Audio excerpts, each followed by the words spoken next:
Bonjour, aujourd'hui nous avons le plaisir de recevoir un artiste aux multiples talents. Il est comédien, il est parisien et il est avec nous dans notre émission.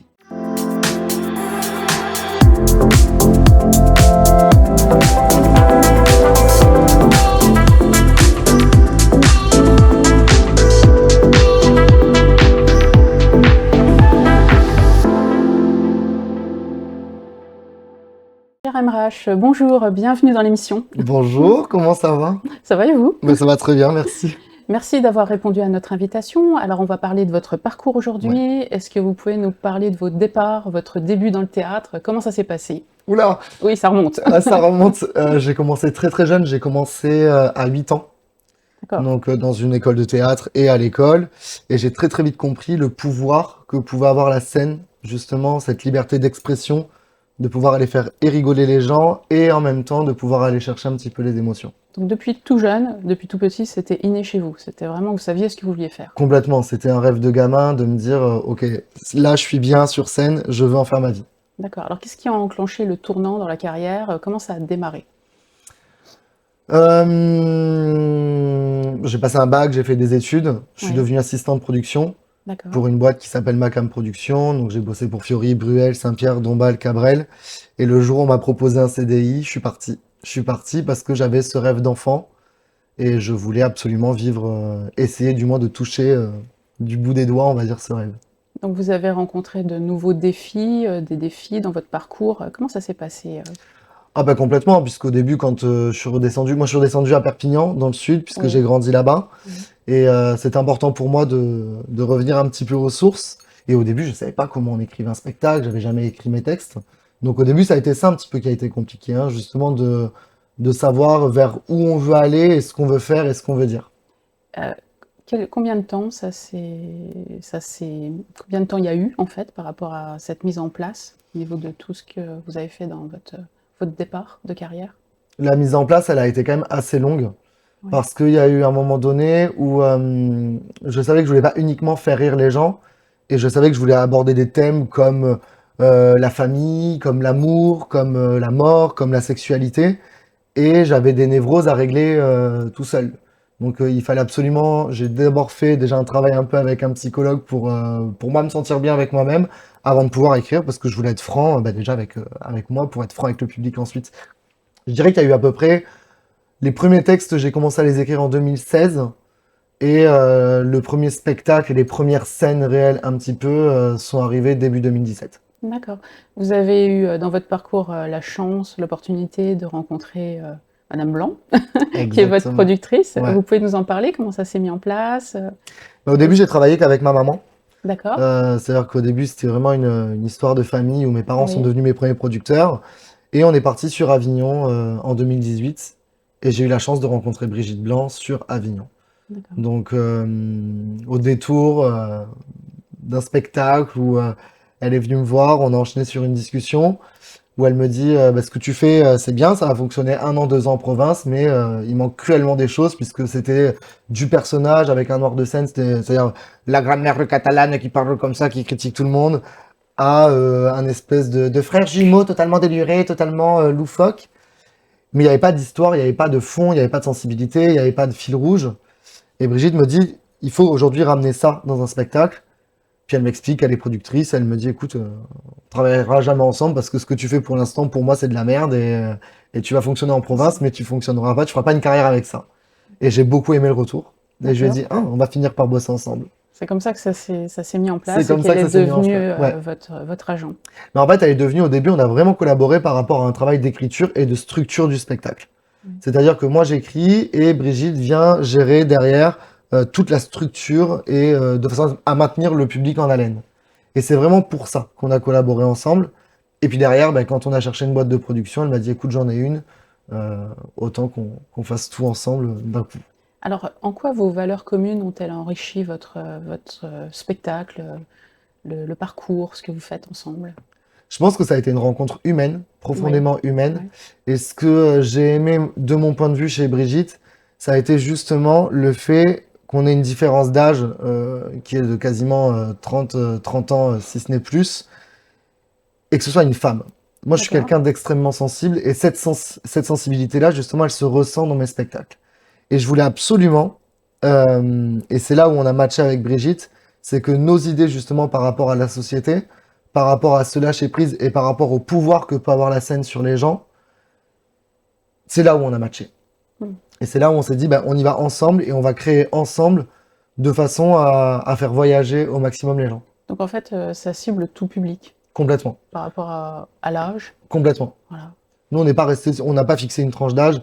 Justement, c'est un spectacle, on va dire, pour de 7 à 90 ans, quoi. Si ce n'est plus. C'est vraiment un spectacle où chacun se retrouve à un moment donné, qui va être très positif pour les enfants ou pour les adolescents, parce qu'il y a beaucoup de messages d'acceptation de soi, et en même temps qui va les faire aussi un petit peu réfléchir les adultes, et ça fait du bien. D'accord. Est-ce que vous pouvez nous parler de votre spectacle, pourquoi pas, et nous en raconter un peu plus? Bah, c'est un spectacle où on s'est dit justement, donc on a écrit 3 spectacles avec Brigitte, Oui. et le dernier, donc qui s'appelle Pourquoi pas la suite. Il nous est venu justement après le confinement. On s'est dit là, les gens, ils ont besoin de se marrer. On a besoin de lâcher un petit peu prise dans cette société où on a beaucoup de négatifs. Et on s'est dit, bah, quoi de mieux que de parler des névroses des gens. Et donc, on emmène les gens à rigoler de leur propre névrose. Donc, c'est-à-dire alcoolique, névrosé, bipolaire, dépressif. Et en même temps, on vient toucher des sujets comme le rapport au psy, comme le rapport à l'amour, le rapport à la famille recomposée, le rapport au sexe aussi également, la mort, on vient vraiment toucher la maladie et tout ça. Et en fait, on vient décomplexer un petit peu toutes ces choses-là. Et en même temps, on finit sur des magnifiques messages d'acceptation de soi et de dire, bah, je suis comme ça et tout va bien. D'accord. Est-ce qu'on peut dire que tout ça, c'est la base d'un travail de longue date par rapport à vos névroses personnelles? Ah, complètement. Complètement. C'est un travail de très longue date qui est toujours en constante évolution parce que je pense que toute la vie, on travaille sur soi et on en apprend tous les jours. Mais oui, bien évidemment, c'est un travail de longue date. Et puis l'aboutissement de ce spectacle, c'est aussi, on va dire, l'aboutissement des 4 précédents. C'est-à-dire qu'il y a un peu de tout, enfin, il y a un peu de tout. Moi, je suis quelqu'un, j'aime beaucoup les personnages, donc il y a du personnage, il y a de l'interaction avec le public, il y a de la sensibilité, on joue avec la musique, on joue avec les lumières. J'ai un spectacle qui fait 1h40. Ah J'ai oui, pas, c'est ouais, quand même long. ouais, c'est, bah alors, Enfin, c'est long et c'est court à la c'est fois, long et ça en même dépend. temps, bah, le public sort en disant, on n'a pas vu les 1h40 passer. Ah, Donc bon, déjà, c'est ça, c'est plutôt hyper bien. positif. Et puis pour vous aussi, je veux dire, l'interaction avec le Complètement. public. Bah, moi, je m'amuse. C'est-à-dire que c'est vraiment, j'ai pas l'impression de travailler. Quand on est sur scène, il y a ce côté magique, justement, où on est en phase avec le public et je prends un petit peu la chose dans le sens où les gens sont chez moi dans mon salon et je leur dis, en fait, si on se répond pas pendant 1h40, on va se faire chier là. Donc j'emmène vraiment les gens à communiquer avec moi et c'est du partage. Ce spectacle-là, c'est vraiment du partage avec le public. Alors, votre source d'inspiration, vos sources d'inspiration, premièrement, c'est peut-être vous-même? Ouais, bah, il y a eu de ma vie, forcément, ça Oui. c'est clair et net que je travaille par rapport à ce que je ressens et par rapport à qui je suis. Et après, on s'inspire beaucoup. Franchement, c'est la société. On s'inspire énormément avec Brigitte de la société. On regarde beaucoup ce qui se passe un petit peu à droite à gauche. Comment les gens se sentent aussi. Les conversations de comptoir, moi, c'est quelque chose que j'adore. C'est-à-dire Il y en m'asseoir a et beaucoup à Paris, il y hein. en a beaucoup. Et puis écouter les gens et se dire, ah, là, on peut peut-être choper quelque chose. Et puis voilà, on a ce côté-là, ce parallèle entre nous où justement, il y a des fois où je propose des sujets à Brigitte où elle me dit, attention, là, on va perdre une partie du public. Comme elle peut m'en proposer, où je vais dire, bah là, c'est pareil, il y en a une partie qu'on va perdre. Et à nous deux, justement, on arrive à avoir quelque chose de très universel, en fait. D'accord. Alors, où est-ce qu'on peut voir les spectacles en ce moment? Les Alors, en tournée. dates, oui, où exactement? Est-ce que vous pouvez nous en parler? Alors, il y a beaucoup. Là, il y a une grosse tournée qui arrive, c'est-à-dire qu'on est en tournée à partir du 15 novembre. Donc, on part dans le nord, on va du côté de Albert, Montdidier, on va dans Haute-Savoie vers Bernex, on descend du côté de Nice, Avignon, on va passer par Bordeaux, Foussignac et tout ça. On va descendre dans l'Aude aussi à Fitou. Il y a à peu près 70 dates de tournée qui arrivent là, D'accord. entre mi-novembre et fin juillet. Ah, c'est bien, félicitations. Merci. C'est un beau projet. Ça va être, C'est un- ça va être assez intense, mais ça va être très cool.